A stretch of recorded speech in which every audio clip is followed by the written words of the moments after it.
যদি আমি আপনাদের বলি মিষ্টি খাওয়া বন্ধ না করে ডায়াবেটিস কন্ট্রোল করতে পারবেন, রুটি খেতে পারবেন, ভাত খেতে পারবেন এবং ফলও খেতে পারবেন, কিন্তু এর জন্য আপনাদের 3টি রুলস ফলো করতে হবে।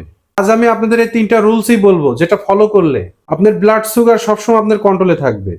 আমার নতুন বন্ধুরা যারা আছেন তারা অবশ্যই আমাকে সাবস্ক্রাইব করবেন, বন্ধু বানিয়ে নেবেন এবং পুরাতন বন্ধুদের হলো অশেষ ধন্যবাদ ও শুভেচ্ছা। আপনার প্লেটে আপনি কি খাবেন, কি পরিমাণ খাবেন, কোন সময় কি খাবেন, শুধু এই 3টা জিনিস আপনার ডায়াবেটিসের ভাগ্য নির্ধারণ করে থাকে।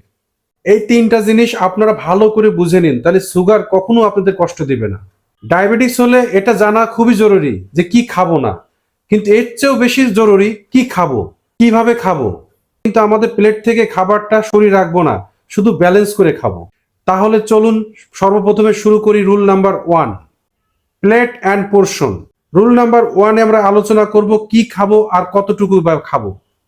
যে সকল শস্য আমরা বাজার থেকে কিনে নিয়ে এসে ব্লেন্ড করে সেকে আবার রিফাইন করে খাই, সেগুলোই আমাদের সুগারকে বাড়িয়ে দেয়। আটা, ময়দা, সুজি এরকম অনেক খাবার ডাইজেস্ট করা আমাদের শরীরের জন্য খুবই সহজ। খুব সহজে বডি এই খাবারগুলো হজম করে ফেলতে পারে, আর এই জন্যই আমাদের ব্লাড সুগার খুব তাড়াতাড়ি হাই হয়ে যায়। উল্টা করে বললে বা কম রিফাইন করা খাবার যদি আমরা খাই, হোল ওয়েট আটা, জব ওটস, এইগুলোতে প্রচুর পরিমাণে ফাইবার থাকে। এতে কি হয়, ডাইজেশন স্লো হয়ে যায়, এতে সুগারও খুব ধীরে ধীরে ব্লাডে পৌঁছায়। রেজাল্টে কি হয়, ব্লাড সুগারকে কন্ট্রোল করা আমাদের বডির জন্য সহজ হয়ে যায়। আর যদি প্র্যাকটিক্যালি আমাদের জীবনের কথা বলি, যদি আপনারা রুটি বানান তবে নিজেরা ভাঙিয়ে যে সিল্কা পাবেন সেই সিল্কা সহ রুটি বানানোর চেষ্টা করবেন, যাতে ফাইবার কন্টেন্ট এর মধ্যে বেড়ে যায়। আর আপনি চাইলে এর মধ্যে মিলিটের আটাও মিলে নিতে পারেন, আর জবের আটা দিয়েও আপনি রুটি বানিয়ে খেতে পারেন। কিন্তু আপনি ভাত খাওয়া বন্ধ করবেন না। ভাতকে প্রথমে ফুটাবেন, তারপরে জল ফেলে দিবেন, অথবা লম্বা যে বাসমতি চাল আছে যেটা হাই কোয়ালিটি, ওইগুলো খেতে পারেন। আর পোর্শন, আপনার প্লেটে 4/3 বেশি খাবেন না। স্টিকি রাইস মানে আঠালো জাতীয় ভাত যেটায় মাড় থাকে, অথবা লো কোয়ালিটির চাল, এগুলোই কিন্তু সুগার বেশি বাড়ায়। এই সকল চালের ভাত খাওয়া থেকে দূরে থাকবেন। এই জন্য লম্বা বাসমতি চালের ভাত খাওয়া অভ্যাস করুন। এর সাথে আপনি লাল আঁশালাযুক্ত ভাত খাওয়ার চেষ্টা করবেন। আর পেয়ার করে খাওয়া জিনিসটা ডায়াবেটিস পেশেন্টের জন্য খুব উপকার করে। যদি আপনি সুগারকে প্রোটিন যেমন ডাল, ছোলা, রাজমা, ডিম, চিকেন, মাছ অর্থাৎ যেগুলোতে ফাইবার থাকে, এইগুলা সবজি আর স্যালাদের সাথে পেয়ার করে খাবেন, তবে এতে সুগারের অ্যাবজর্পশন বডির মধ্যে ফ্লো হয়ে যায়। পেয়ার মানে বুঝতে পেরেছেন, দুটাকে মিশিয়ে খাওয়া। আর যদি এর সাথে হেলদি ফ্যাট যেমন দেশি ঘি বা অলিভ অয়েল, অথবা ফ্যাট রিচ ফুড যেমন চীনাবাদাম, কাঠবাদাম, আখরোট খান, তাহলে এতে সুগারের অ্যাবজর্পশন বডির মধ্যে আরো বেশি ফ্লো হয়ে যাবে। শুধু একটা আইডিয়া মাথায় রাখবেন, আপনার প্লেটে আধা প্লেট নন স্টার্চি সবজি থাকতে হবে, যেমন লাউ, ধুন্দুল, ডুমুর, ঢেঁড়স, শসা, ফুলকপি, স্যালাদ, জিরা, গাজর। বাকি 2/1 থাকবে ডাউল অথবা রাজমা অথবা ছোলা, পনির, চিকেন, ডিম, মাছ। আর বাকি ভাগে নিতে হবে কার্বোহাইড্রেট, যেমন ভাত অথবা রুটি, এ দুটার মধ্যে একটা থাকতে হবে। ভাত আর রুটি কখনোই একসাথে খাবেন না, এর সাথে হেলদি ফ্যাট থাকা জরুরি। আপনি এইভাবে খান, তবে দেখবেন আপনার সুগার স্টেবল হওয়া শুরু হয়ে যাবে। আর নিয়মিত গ্লুকোজটা চেক করা উচিত। মনে রাখবেন, আন্দাজে সুগারের পরিমাণ গেস করার চেয়ে সঠিক সুগারটা জানা বেশি জরুরি। আর এটাই আপনার ভিতরে সুগারের অবস্থানটা জানায়। মনে করেন আপনি একদিনে 4/3 ভাত খেলেন, তারপরেও আপনার সুগার ঠিক থাকে, তাহলে তো খুবই ভালো। পরের দিন অর্ধেক প্লেট খেয়ে দেখবেন যে সুগারের পরিমাণ এর থেকে কম হয় নাকি।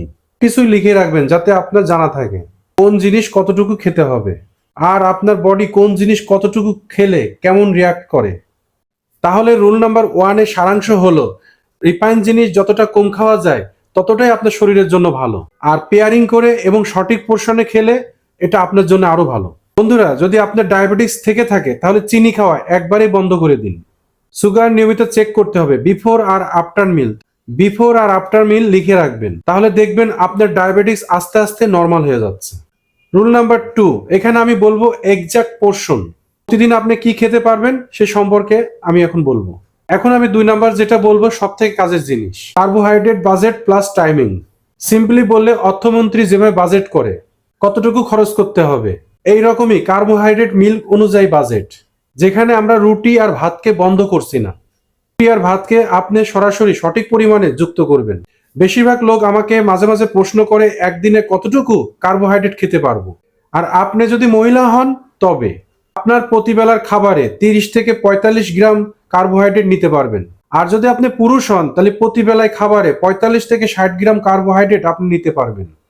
আর যদি আপনার সুগার একবারেই কন্ট্রোলেই না থাকে তাহলে আপনি 30 থেকে 45 গ্রামের বেশি কার্বোহাইড্রেট প্রতিদিন নেবেন না।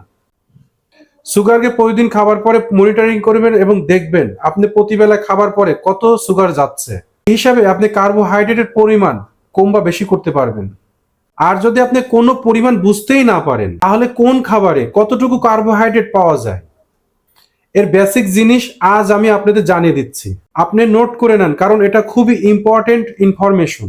একটা মিডিয়াম সাইজের রুটিতে 15 থেকে 18 গ্রাম কার্বস থাকে। যদি আপনারা 30 থেকে 45 গ্রাম কার্বোহাইড্রেট নেন তাহলে আপনাদের 2টা রুটি খেতে পারবেন মিডিয়াম সাইজের, সাথে ভেজিটেবল এবং প্রোটিনটা নেবেন।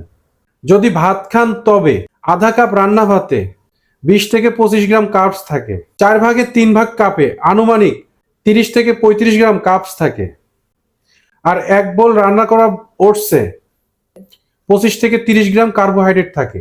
আর একটা কথা মনে রাখবেন, একই টাইমে একরকম কার্বোহাইড্রেট খাবেন। যদি আপনি রুটি আর ভাত একসাথে খান তাহলে সুগার বাড়ার চান্স আরো বেড়ে যায়। এই সমস্যা থেকে বাঁচার জন্য এক সময়ে শুধু এক টাইপের কার্বোহাইড্রেট নেবেন। হয় রুটি খাবেন না হলে ভাত খাবেন, একই সাথে 2 রকম খাবার খাবেন না।